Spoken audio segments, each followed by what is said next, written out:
Well, the story of Jacob's ladder, as it is found in the Old Testament, opens quite a field of inquiry. We can't really hope to cover all the aspects of it, but we want to bring out a few of the points which have a bearing, perhaps, upon our own futures. In the first place, science today is completely physical, not only in its attitudes, but in its areas of activity. It assumes that the physical world as we see it, with the attendant celestial phenomena, is the reality. The physical problems are real. Everything else is speculation of some kind. Now we go further and further out into space. We come in contact with a variety of previously unknown phenomena, but it's all physical. It is all some kind of expansion to be conquered by scientific advancements, by the creation of newer and improved instruments of investigation, and by continual recognition of the scientific method. Without this method, we are seriously handicapped. Now, in anthropology, we are having a little trouble now with method, too, because the Darwinian theory is falling apart, and no one knows what to put in its place. But regardless of what we do, we are working in physical matter, with physical instruments, surrounded by something we don't understand. To the material scientist, the physical existence extends to the ultimate, absolute extremity of conditioned existence. It goes on and on and on, beyond all the solar systems and all the nebulae that we can possibly imagine. But everything is physical. It is all to be estimated by the vision of the beholder, supported by scientific equipment. So here we have a rather interesting problem. We'll take a chart, for instance, supposing we have a picture that a scientist takes of the solar system. We have numerous such pictures. They have them in all of the observatories and planetariums and all these places. It looks like just a flat map with one circle after another representing the orbits of planets, with various markings to indicate certain fixed stars that are valuable. But all of these markings are on a flat surface. They're in 1 or 2 dimensions at most. And in this 2-dimensional locking of pictographs of various kinds, we get no assurance or insight into what lies beyond. The ancients had one up on us. They recognized that there was something we didn't see, that we couldn't see under normal conditions, and that the visible universe is only a manifestation or a tail end appendage of something infinitely greater. Now, this infinitely greater has up to now defied scientific investigation, although every once in a while somebody lifts a corner of the mystery, takes a quick look, and drops the corner again. We do not know exactly what is out there, but it's becoming more evident that there is something beyond what we can see. If there is something that we can't see, then we are not in the condition to come to final estimations of the world in which we live.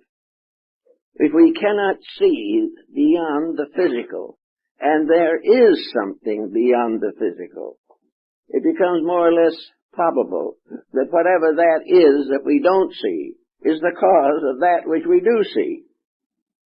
This is an irritating thought, but still you can't completely disregard it.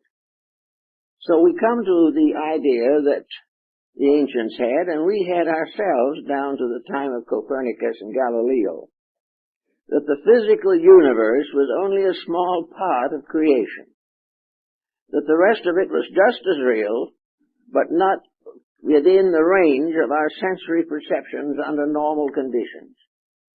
Occasionally, someone with an extra sense has brought back information of great interest, but it wasn't possible to settle it down into science because it was another dimension and would not fit into the two-dimensional world of modern physical research.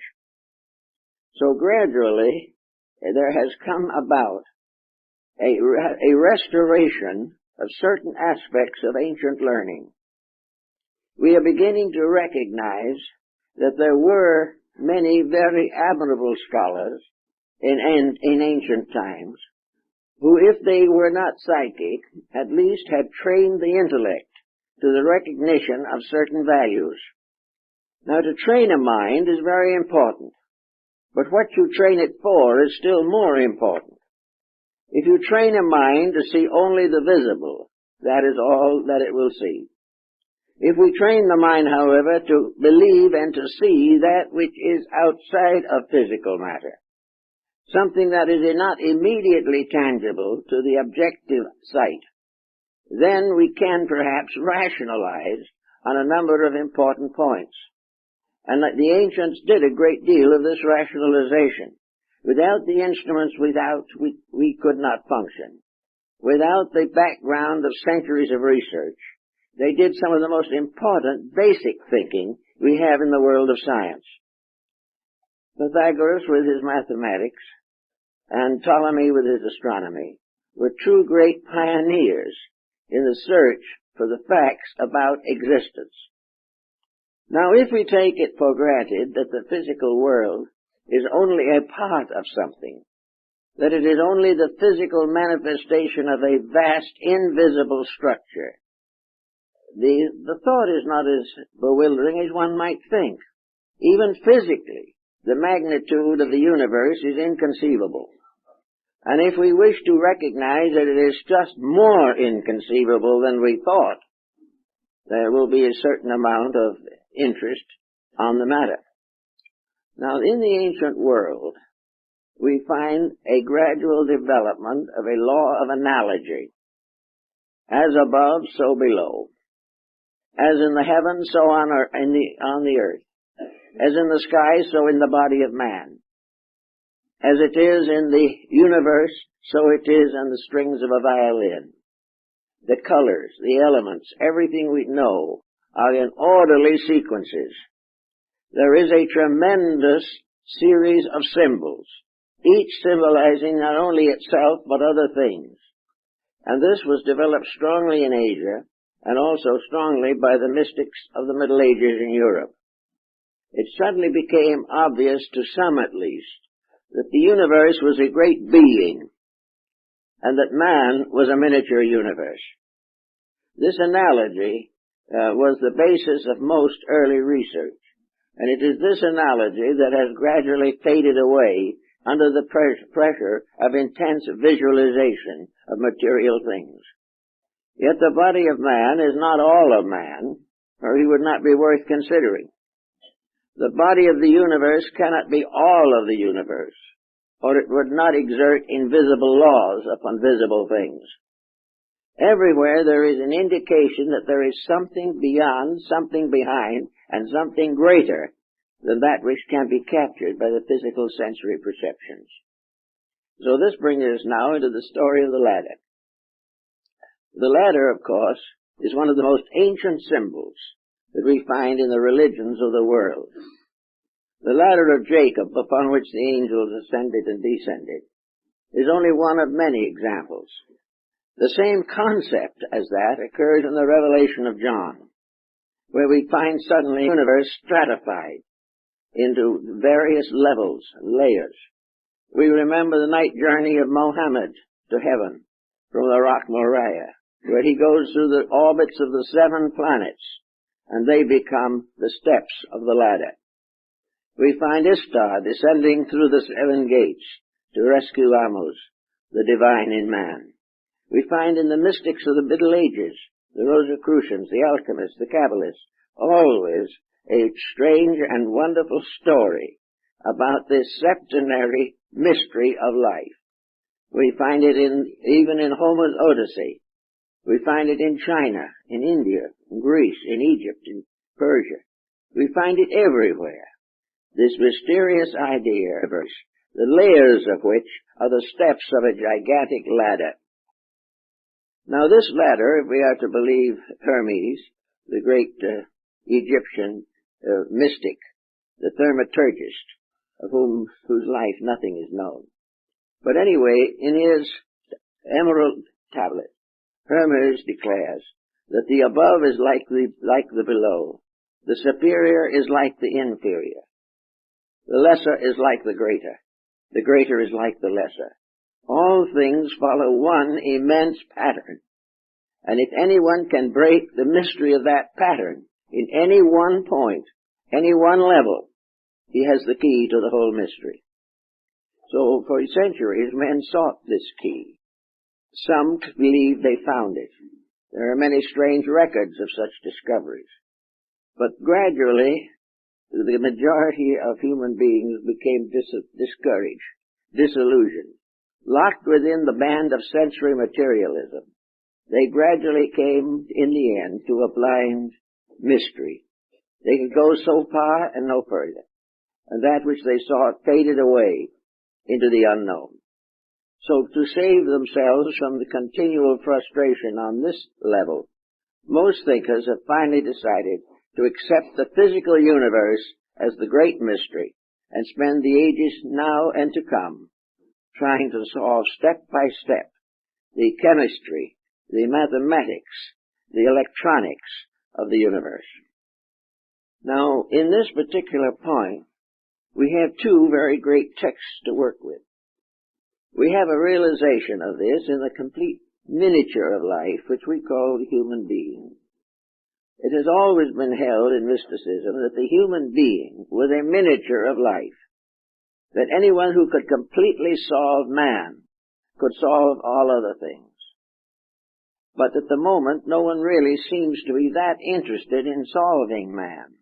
The great purpose today is to fit man into the economic empire which we have created in this world. It is not what a man is that counts now. It's what he's worth by the hour. It is not really an effort to unfold the mystery of the internal of the human being, but merely to find remedies for his external ailments and to do what we could to extend his material existence. All of these things were secondary, but they became primary as individuals were disappointed one after another when they tried to explore the invisible causes of life. But in the philosophies of most nations, there has been this recognition that the solar system, the human body, and space itself are identical in law, identical in principles, differing only in magnitudes, and that we can explore them a little more carefully if we so desire. The Ptolemaic system of astronomy gradually verged into astrology, because astronomy had to do with what you did in this world, but very often it was inadequate. Astrology was not capable of solving the mysteries of human destiny. It could only proclaim them, or occasionally make a dramatic interpretation of some event. But actually, the astrology of the ancients was a form of psychology. As astronomy is a science, so astrology was a psychological philosophy. It had to do not with the visible forms of the solar system, but with principles, mathematically, scientifically, and hieroglyphically set forth. These researches, particularly those of Ptolemy of Alexandria, probably one of the first great astronomers, these researches were not primarily intended for prognostics. They were an effort to find out how the universe functioned, where all things come from, why and where they are going. And in order to do this, a new concept of the universe was gradually brought into existence. There is a very fine example of this concept in the Nuremberg Chronicle of 1498. This was the first encyclopedia and the first book of general knowledge, and the very beginning of it is this picture of the universe, as it was to these people, mingling what they knew of science, but what was not yet scientific, and therefore got themselves labeled as superstitious fools by the more accurate modern researchers. So all the work of these older ones has been more or less downgraded, simply because it is assumed that they had not sense enough to be materialists, and that the materialism was the final proof of intelligence. Well, we're in a little bit of a bind right now on this point. We're not at all sure today that materialism is the solution of anything. It only seems to complicate things until no one can solve them. But now we go to the picture of the universe, as it was in the Nuremberg Chronicle and in early editions of astrological works which preceded Kepler and Tycho Brahe. And we find what? We find a series that looks like of interrelating circles, looking very much like the rings of a target. These rings were concentric, and in ancient times, the Earth was placed in the center. And around the Earth, in rings, were the orbits of the 7 planets of that time, of which only 5 were actual planets. The Chinese had somewhat similar designs, but preferred to use squares and triangles. But this target-like solar system was the Placidian system of ancient days. It began on the face of the Earth, and a ladder ascended from the surface of the Earth to the extremity of the solar system, which to these people was the planet of Saturn. Above Saturn, they had the empyreum, bordered on the inner net, the world of the heavenly realms and regions, the abodes of deity. Therefore, there were these 7 rings, concentric circles, ascending in order from the face of the Earth, through the orbits of the Moon, and then Mercury, then Venus, then the Sun, then Mars, then Jupiter, and finally Saturn. This was the target-like design, which for hundreds of years completely satisfied the needs of a world devoted to inward growth rather than to scientific complications. Now, this target-like device, with its various rings, inspired a number of useful discoveries. Apparently, it impelled Pythagoras to discover the octave, or the mystery of musical harmony. It permitted him also to discover the principal chords, and by stretching a thread or cord from the face of the Earth to the upper end of the orbit of Saturn, he created a cosmic musical instrument. This has been reproduced in design and with diagrams of many values by Robert Fludd, the English Rosicrucian of the 17th century. Also, Fludd then took this design and laid it on the human body, and came to the conclusion that the 7-fold division of Pythagoras was equally applicable to the physical structure of the human being, not only his composition, but his actual physical body. Little by little, therefore, this septenary system took over as a means of discovering the essential pattern behind life, to find out, if possible, what was good and what was evil, what was real, what was unreal, what was honorable, what was false. All these things were involved in the 7 deadly sins, the 7 cardinal virtues, one of which, in each case, was attributed to the planets. So they made a kind of moral universe by bringing all the moralities of life into the planetary structure. They also divided it into areas for continents. They divided the oceans from the land. They created the octave and set up the frets to discover the upper and lower octaves of music. They created a scale of sound, a palette of 7 colors. They developed all types of septenaries, and these septenaries are still more or less valuable. They knew the 7 senses. They also knew the 7 psychic powers of the human being. Everything was developed from a grand diagram. And when that diagram came down to us as on a flat sheet of paper, with the orbits of the planets and the elements indicated, and the empyreum or the divine realms above, the modern astronomer looked at it for a moment and said, it's rubbish. It's not the way solar is at all. This isn't it. This is pure fiction. Well, it may not be fiction, for the reason that reality may not be physical. And no matter how far we go, or how many planets or parts of the universe we discover, we may not have the answer. So instead of ridiculing this old idea, some have taken it and created from it formulas for the reconstruction of life. Now, we know that the ancient mysteries were the sacred institutions of knowledge. They were the universities. They were the gymnasium of education. They were all things to those who sought to know. So these ancient institutions accepted disciples into their structure by a system of rites or tests called initiations. And now, in most cases, these initiations were 7 in number, and they advanced from the material to the most abstract. They formed the rungs of a ladder of growth, a ladder of unfolding internal potentials. The disciple ascended the ladder by overcoming the negative attributes of each of the 7 planets. He learned how to use knowledge and not abuse it. He learned to understand the difference between love and lust. He also sought to understand the difference between education and knowledge. These things gradually developed in many countries.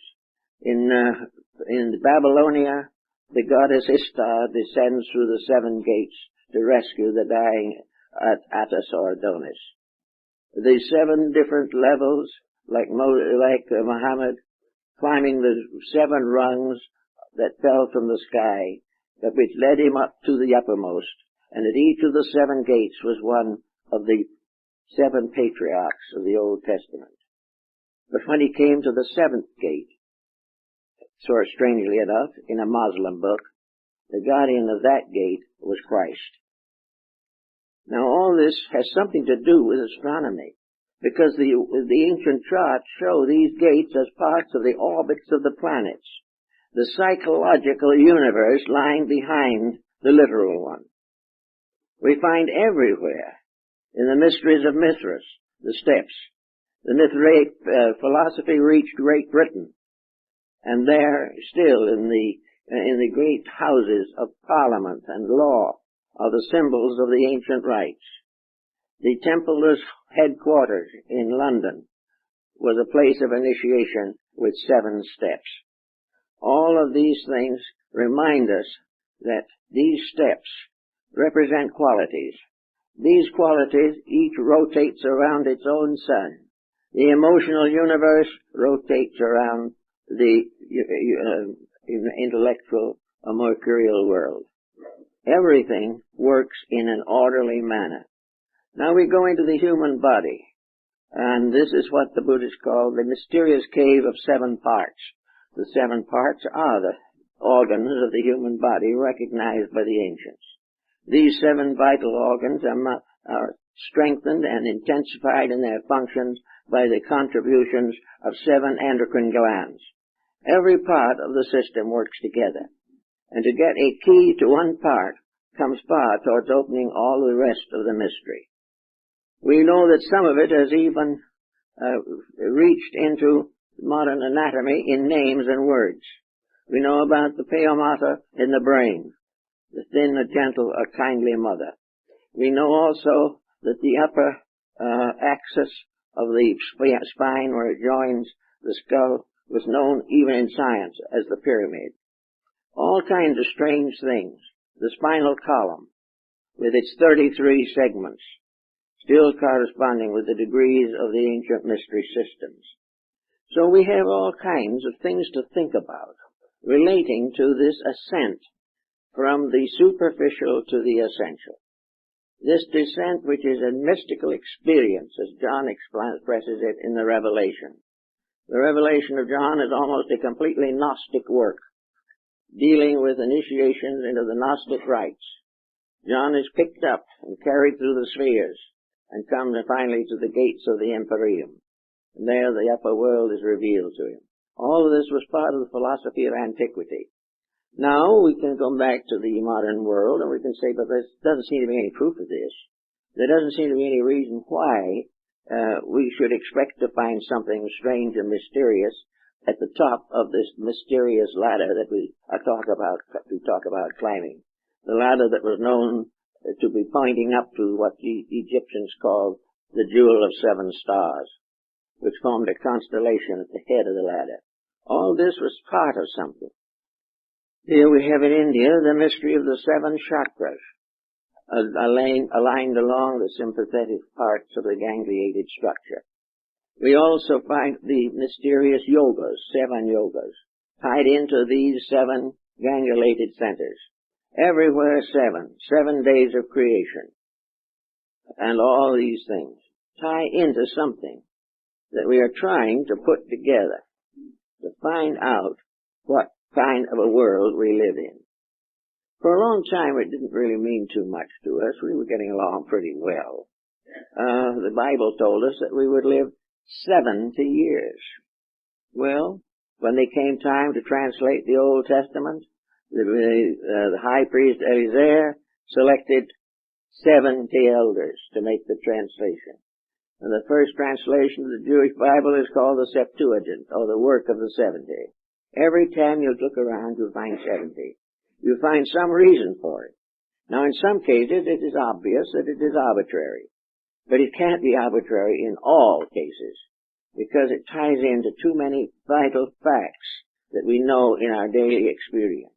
We know the octaves of elements just as truly as we do them in music.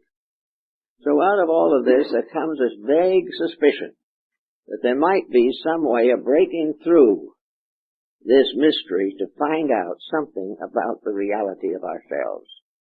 Even old Omar in his Rubaiyat describes that he went through the orbits of the planets and sat upon the throne of Saturn.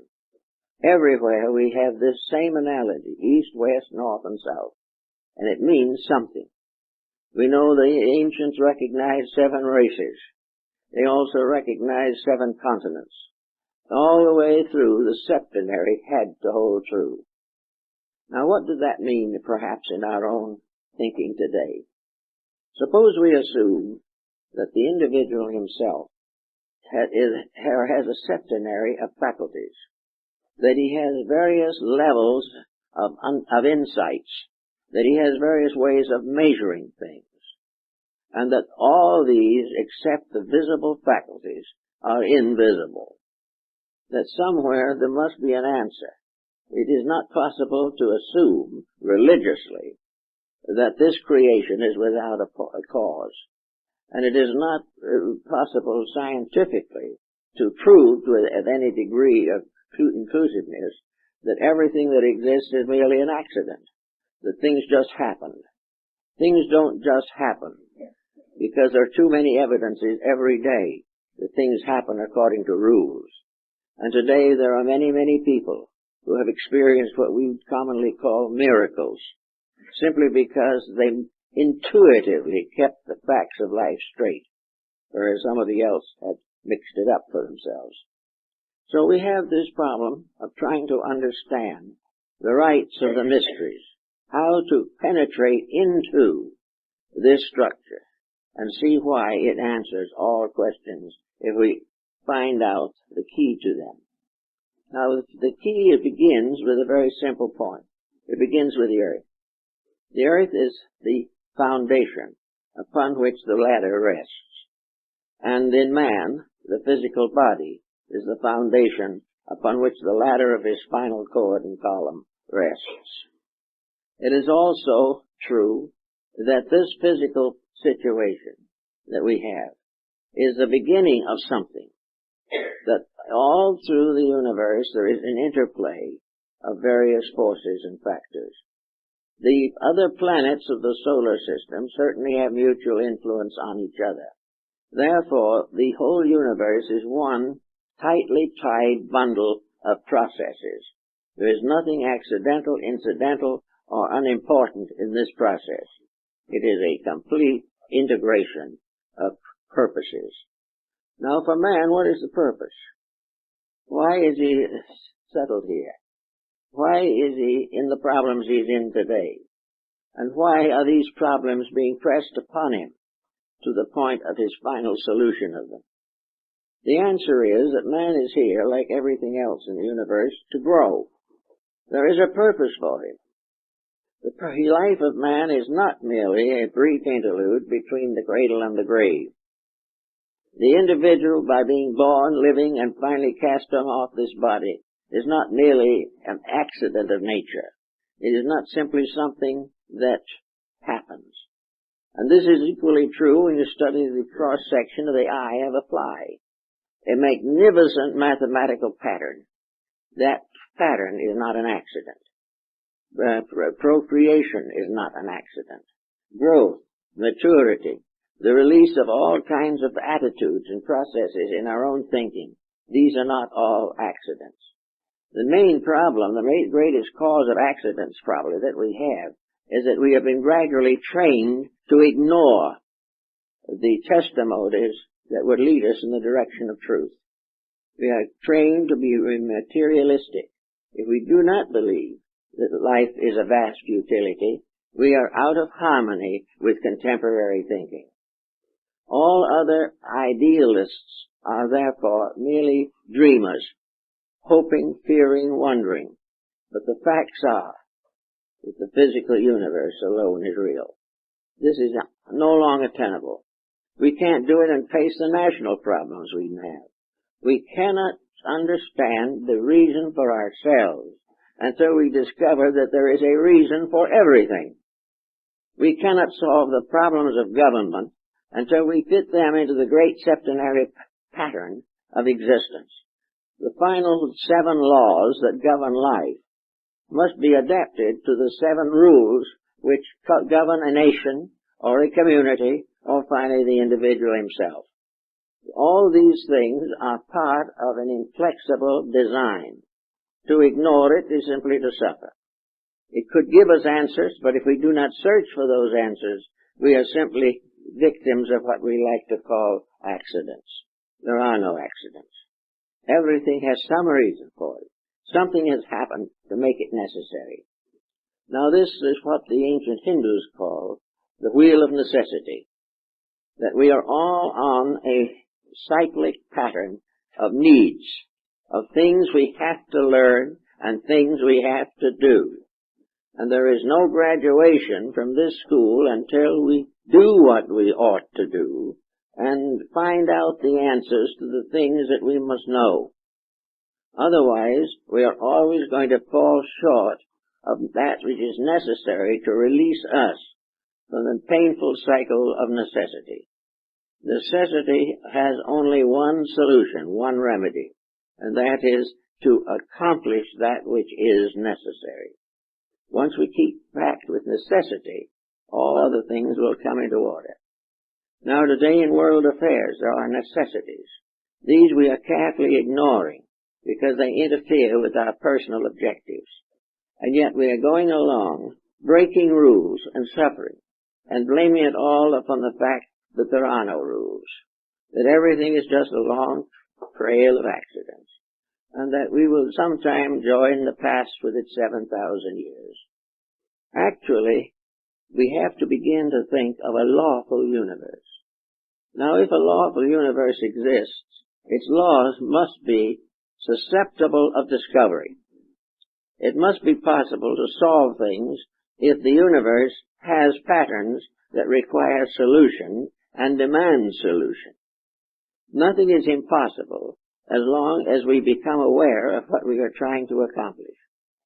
And if we accomplish correctly, a great many of our problems become minimal.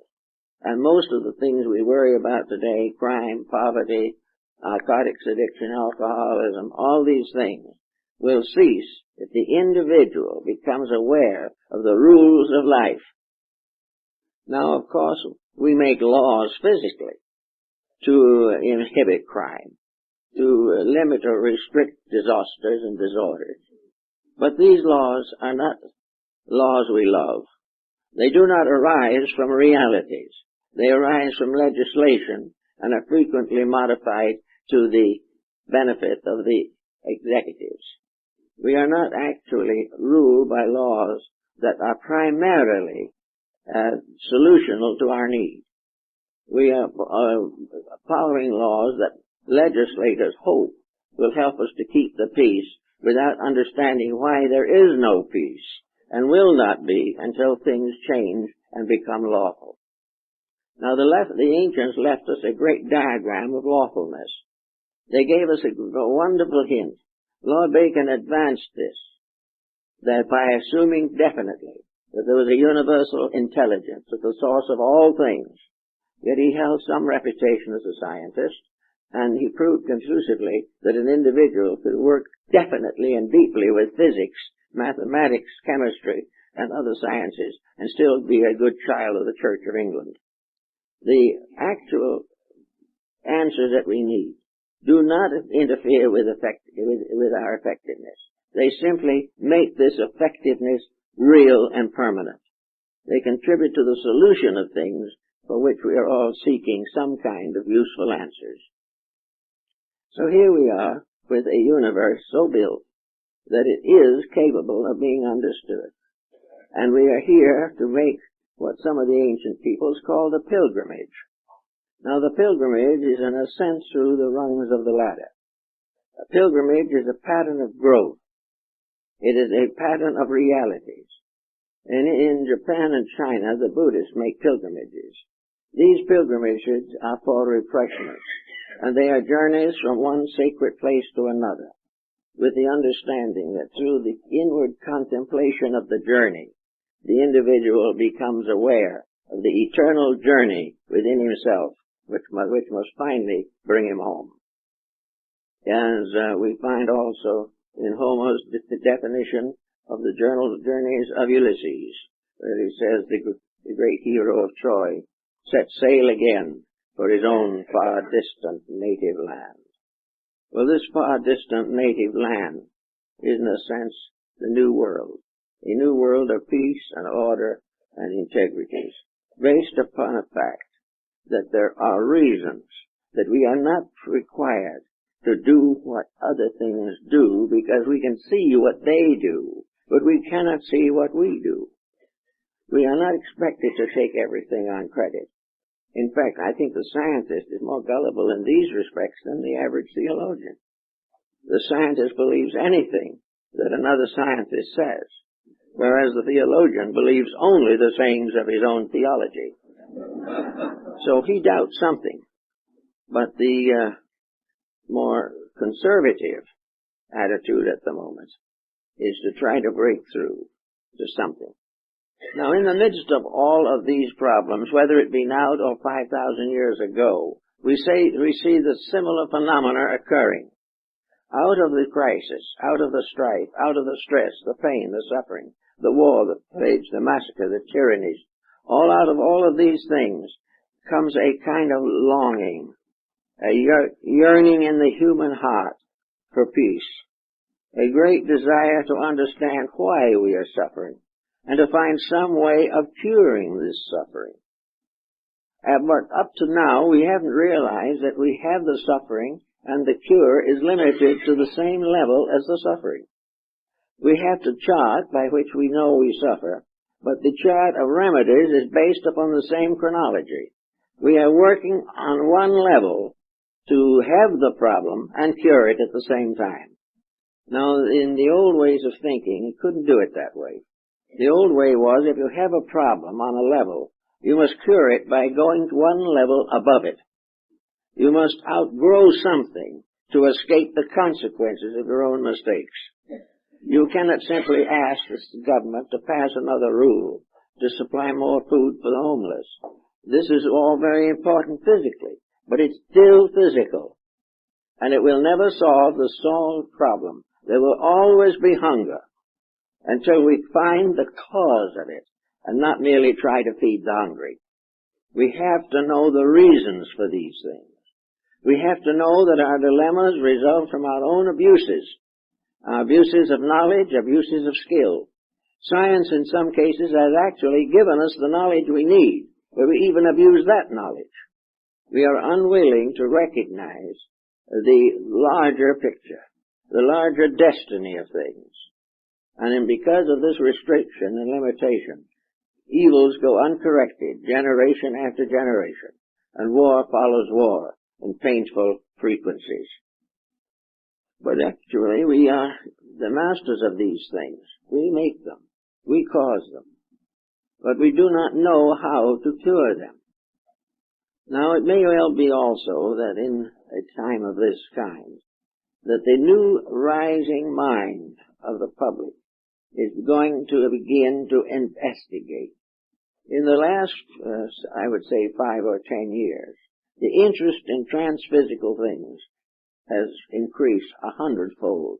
In every community, there are now persons questioning the mistakes that are being made, and also seeking desperately to find an answer, and finding that this answer cannot be found by increasing the police force, or getting more firemen, or by creating some type of refuge for the hungry. These things may be necessary, but they must be outgrown in favor of something that is permanent, real, and inevitable. So out of the great diagram of the ancients, of the perfectly ordered universe, with its septenary ladder, with all of its hierarchies and orders, a world of mysteries, as set forth in such great dramas as Dante's Inferno, Milton's Paradise Lost, and Goethe's Faust. These are all archetypal dramas, playing to the factors that are behind the mortal way of doing things. They tell us of a universe of causes. Now we may not want to feel or believe that somewhere up in the sky there is a world like the one described by John in the Apocalypse. We may not want to see a throne in front of this crystal sea with 24 elders bowing before it. But there again we are in trouble for a very simple reason. Those are symbols, not the reality. They are keys. The designs, the scenes, the situations represented in the spheres of redemption are not to be taken physically and literally. You cannot make a physical literalism out of a spiritual fact. They have to be understood intuitively, mystically, apperceptively. They are symbols to be interpreted, not sonic patterns to be copied. Just as these various moral fables are played out in cosmic mysteries, so the individual is expected to have the insight to realize that they are all parts of his own nature, which he is seeking to develop, and of limitations which he is seeking to overcome. So we get gradually to one concept which I think is very important basically, and that is that there is a pattern, that this pattern is unchanging, that this pattern will not know the 20th century from the 50th. This pattern is the same group of rules. As individuals evolve, they will move from one level of these rules to another.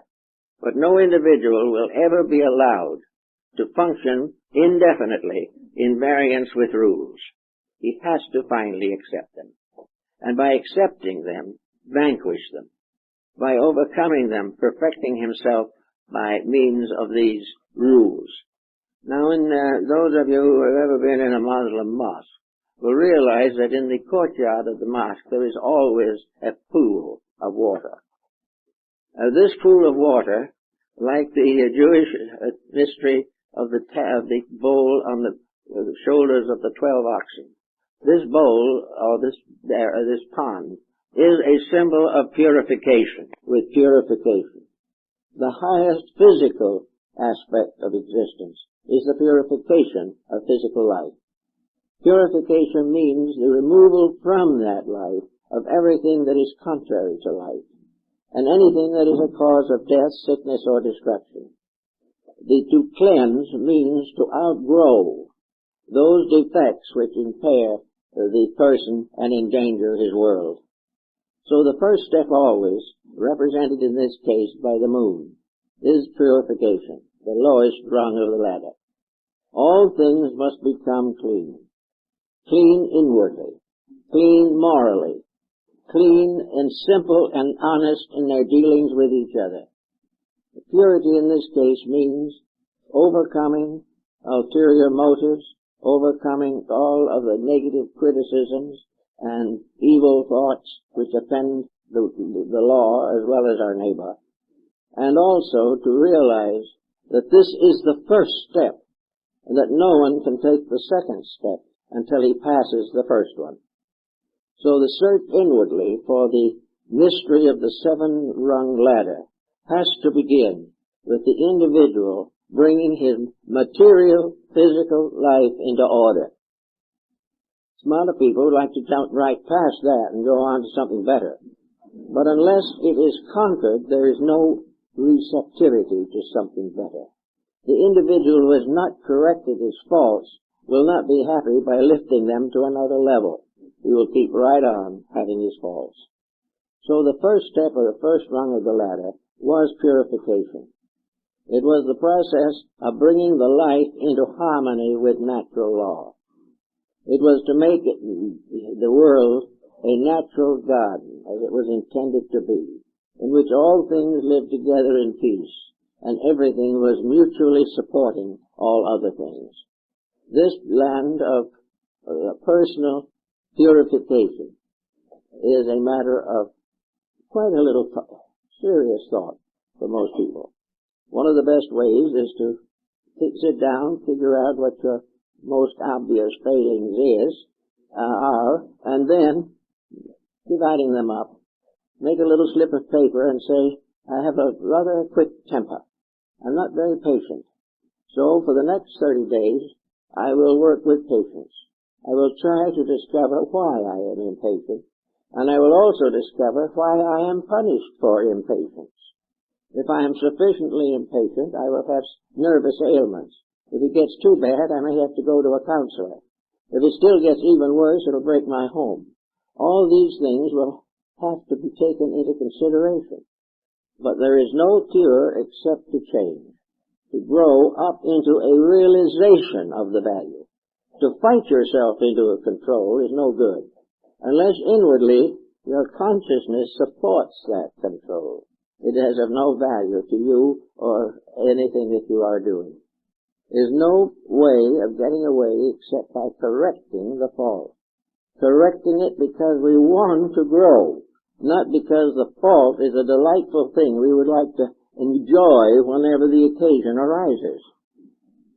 When someone offends us, we want to be offended, and we want to show it. So then there are two offenses, one by the other person and one by ourselves. They are in trouble for what they have done, and we are in trouble because we have been unable to maintain our own integrity in the presence of pressure. So all the way along, we take the physical things first. Now the physical things are laws, society. The physical things are marriage and home and family and parents and business. All these things have got to be redeemed. That is, they've got to be straightened out. It doesn't mean that we have to give up everything and become wanderers in the desert. It means that we have to try to use things and not abuse them, trying to find out how to be the greater good to all concerned for the growth and unfoldment of internal faculties. So this goes on until the person can really honestly say that he is no longer hating anything or anyone, that he is no longer out to cheat somebody, that he has no longer the determination to commit a crime against society because of his own personal dissatisfactions. If he gradually understands, then comes the point. To understand, he must begin to learn.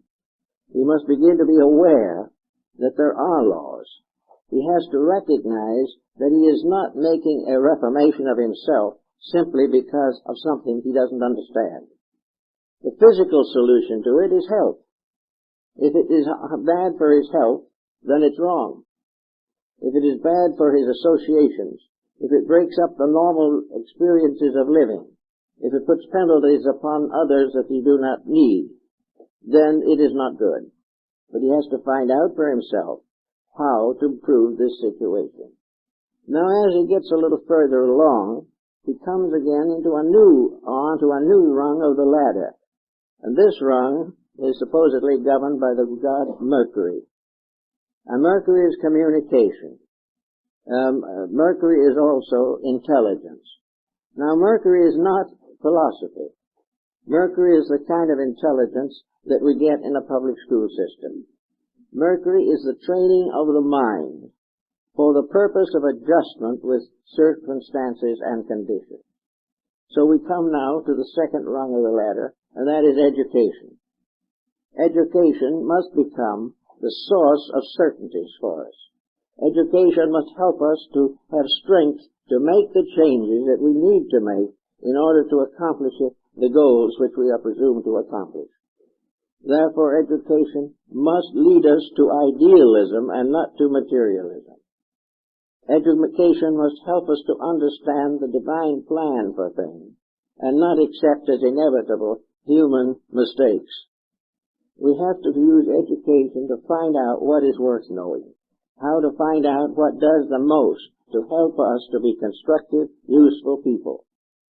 The mind gives us certain faculties upon which we can build and by which we can grow. But we have to in all ways find the inspiration, the integrities to make these adjustments useful and permanent in our lives. After we decide how to be educated, then we have to find out how to use education. An education that uses only our physical faculties for the maintenance of our physical securities is not adequate. Education must make us citizens of the whole great wheel of life.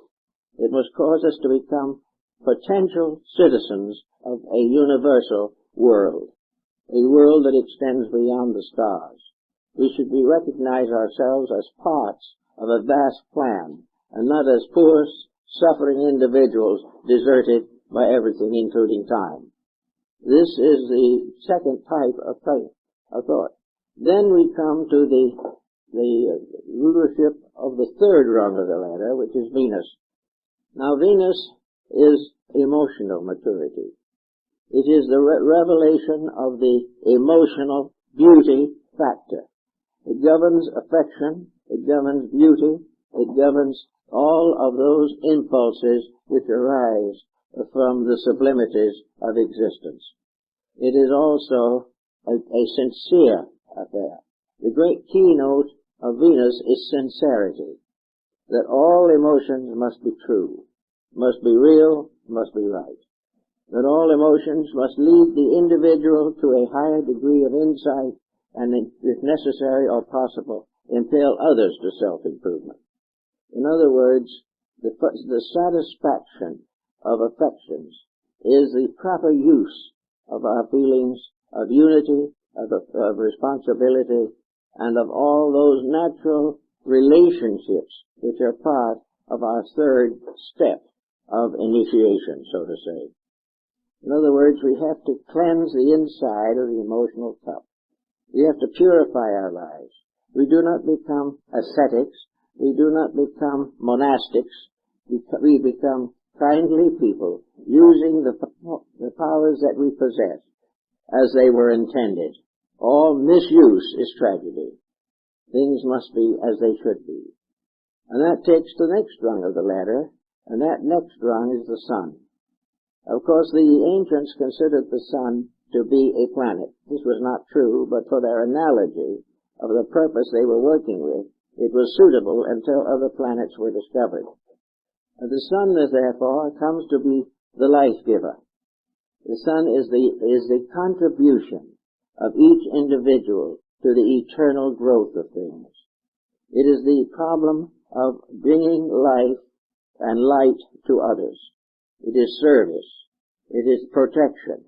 It is a necessary sacrifice of self-interest for the good of all things. The Egyptian pharaoh Akhenaten worshipped or venerated the divine power in the form of a sunball. Each of the rays of the sun ending in a human hand. These hands intended to lift up the holy, lift up the sad, lift up the imperfect, and to rescue all life from the restrictions of ambition and things of this nature. Therefore, it was the problem of the sun that the individual becomes a sun on this level of integration, and therefore must give his light to the whole world, and must never in any way fail to share those good values which he has. as light of morality, light of integrity, light of comfort, consolation, and pity. All these things belong to the sharing of life one with another. After this has been more or less well accomplished, we pass to Mars. And this is one that most people will have a great trouble with. It is high on the level of initiation rites, because it would be impossible to accomplish it without considerable previous growth. But Mars is competition. Mars is mutual destruction for profit. Mars is the desperate effort to overwhelm, overcome, or dominate something. Now in nations this causes war after war, and is one of the most destructive factors there is in human life. But most always also it is a symbol of domination in little things. Domination in a home, domination in business, domination in the community, even domination in theology. All domination, all effort to bind by force others to slavery to us or our purposes, our ambitions, the sacrifice of the life of the child in order that the child may fulfill our ambitions. All of these things come under Mars. Mars is a more or less active, somewhat destructive force, but it is also the basis of courage. It is the basis of willingness to sacrifice self for the common good. It is sometimes the sign of the martyr, but it is always the sign constructively of the struggle for peace, the continuance of the determination to do what is right, even in the midst of great adversity. So Mars gives us the inspiration or the identity which makes it possible for us to fight the good fight, which is the fight against darkness, the fight against ignorance, the fight against death, but not the fight against man or the law. And the peace comes at the end of this kind of struggle, because understanding and insight become stronger than strife. And until our understanding is stronger than strife, there will be no peace in the world. That takes us to the next problem, and that is Jupiter. Now Jupiter, of course, was the father, or Zeus was the father of the gods. Zeus has come down to us in our thinking as the symbol of great intellectual maturity. Zeus is judgment. It is also the basis of all higher philosophical dedications. Zeus is the righteous ruler, but Zeus is also a symbol of that ruler which is the part of ourselves. Gradually we have gotten ourselves away from the domination of faculties, sensory perceptions, and the lower parts of consciousness. We come finally to Jupiter. Jupiter is the symbol of a strange kind of majority. Jupiter is the worldly wise. It knows all things that are necessary to know, except that it will never be able to solve the mystery of itself. Jupiter, therefore, is a wisdom in which worldly wisdom has been blended with divine wisdom. And if this blending is proper and complete, then Jupiter becomes the symbol of the philosophic elect. A philosophical person is not one who knows more than his neighbor, but one who lives better than his neighbor, and helps, if possible, to bring his neighbor into peace. Now Jupiter also points out that there will always be leadership of some kind in this world, that no matter what we do, no time will come when everyone is exactly the same. And in the interim by which we must climb this ladder, there will be many times in which leadership becomes important. And therefore a great problem arises in the name of the Jupiterian leadership. The Jupiterian leader, no matter how much power it has, will never abuse that power in any way. The Jupiterian leader will never fail to work first of all for the good of the led, for those he leads. The Jupiterian leader also has a deep religious insight. No good leader can be an atheist. He cannot hope to solve the people's problems unless in his own heart he has blended the intellect and the spiritual faculties of the human constitution. The leader must therefore be enlightened. and an enlightened leader is one above any action which is not honorable. The leader responsibility is heavy, and instead of using leadership as a symbol of opportunity to exploit, really leadership is the privilege of service.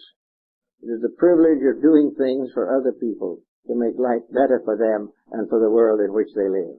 The unselfish leadership is the highest aspect, and therefore becomes the sixth level of the cycle. And then comes the last, Saturn. And Saturn was the ancient father who devoured all his own sons.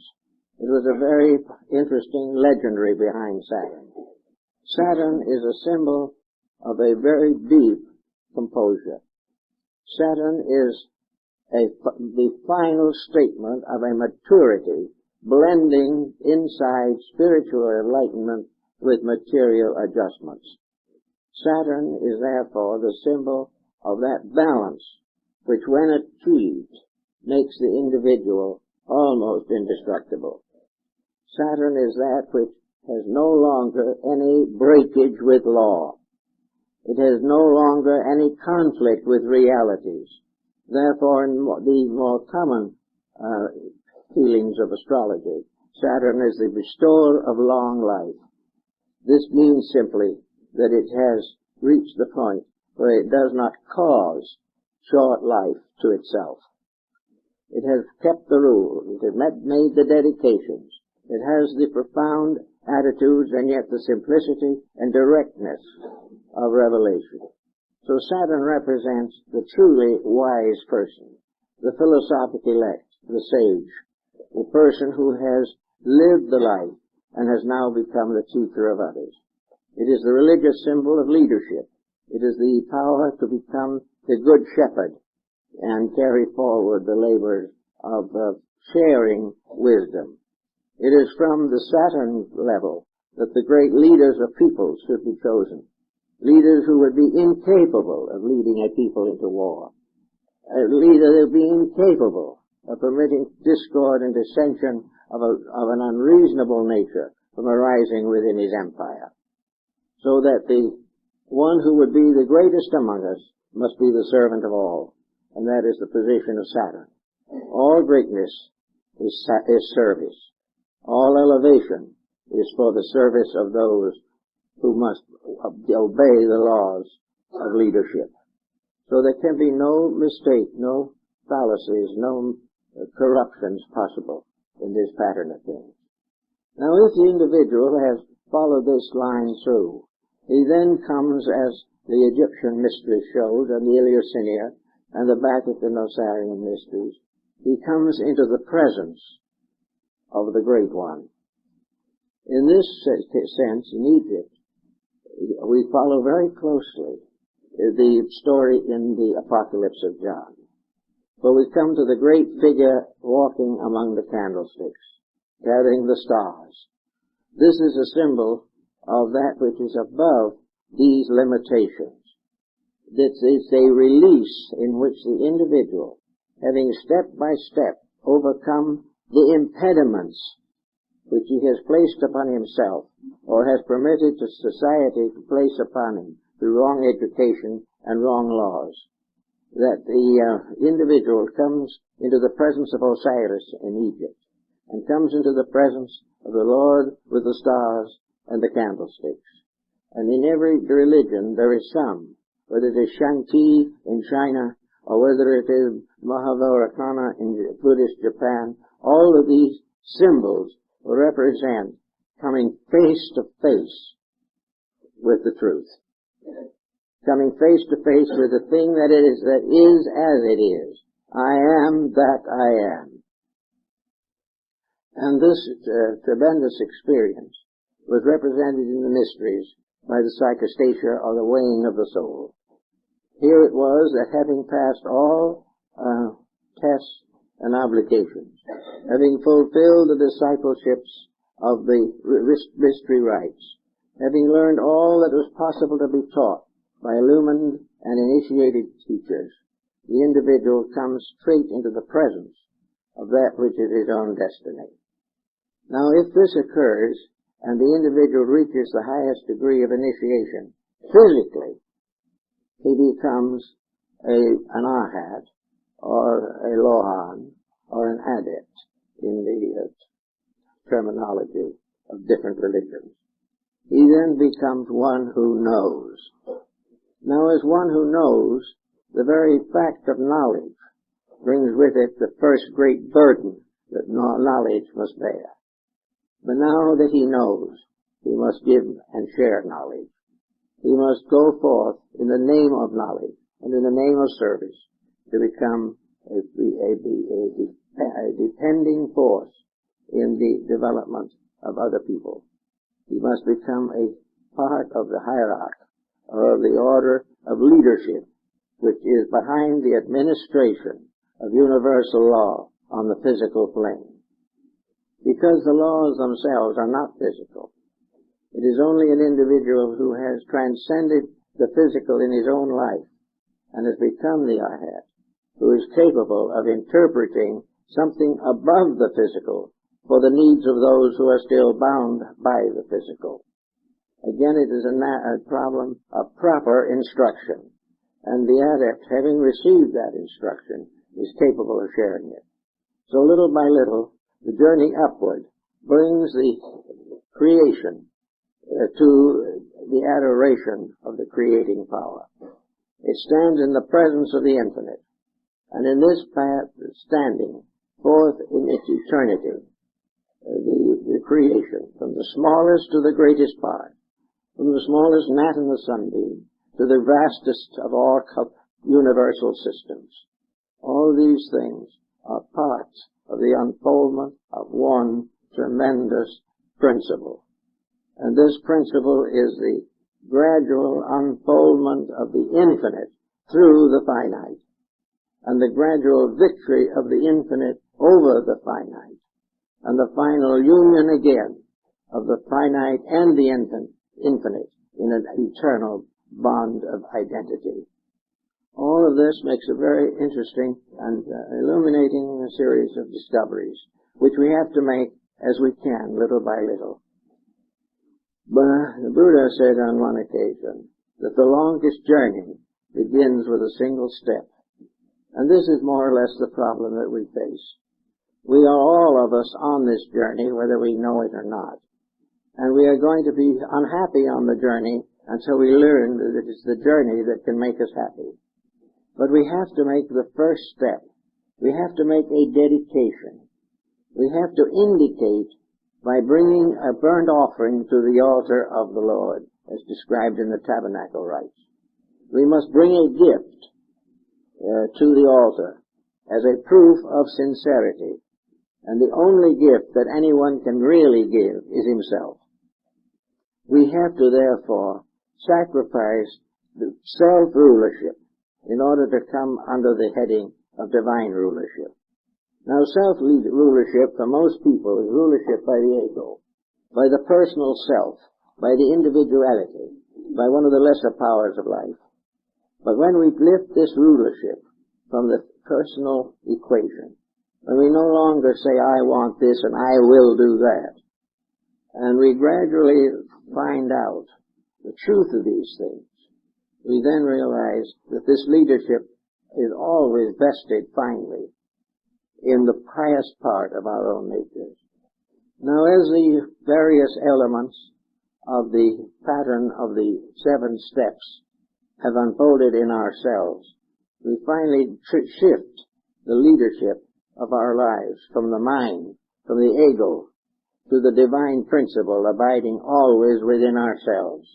For just as surely as a supreme power fashions all things, so the spark of that supreme power has fashioned us, and is finally the ruler of our lives. Therefore, the initiate ascending always finds in the end communion with the innermost, communion with that which is the divine within himself, or herself, the rulership of that which was the source and cause, and the only answer to all the questions of life. There is only one reality in each of us, and that is the divine power. And each in his own way must pay homage to that power, and each out of his own struggles, his own labors, and his own works must build a temple, which is to be the dwelling place of that one power. So each individual is building his own sanctuary through purification, through discipline, through service, and through all those things which make life real. Now, in our present day, looking around, it doesn't look very much like this is getting along very well. There's nothing but problems, nothing but sorrows, nothing but difficulties.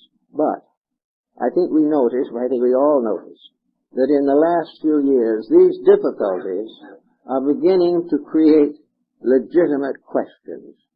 They are the first step in the realization that these difficulties can never cease until we cure them.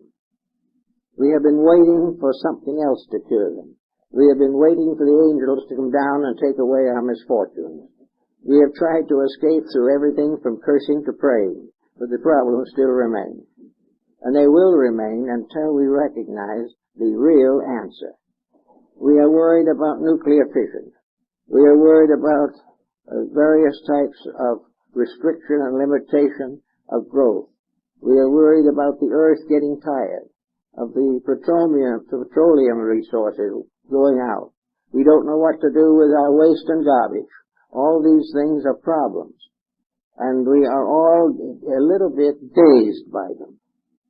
But the reason we are dazed is very simple. We want to solve all these problems. And we need to. But we want to do it without making any change in our basic attitude toward life. We wish to remain highly competitive people. We wish to place wealth above every other consideration. We want to honor those who dishonor us.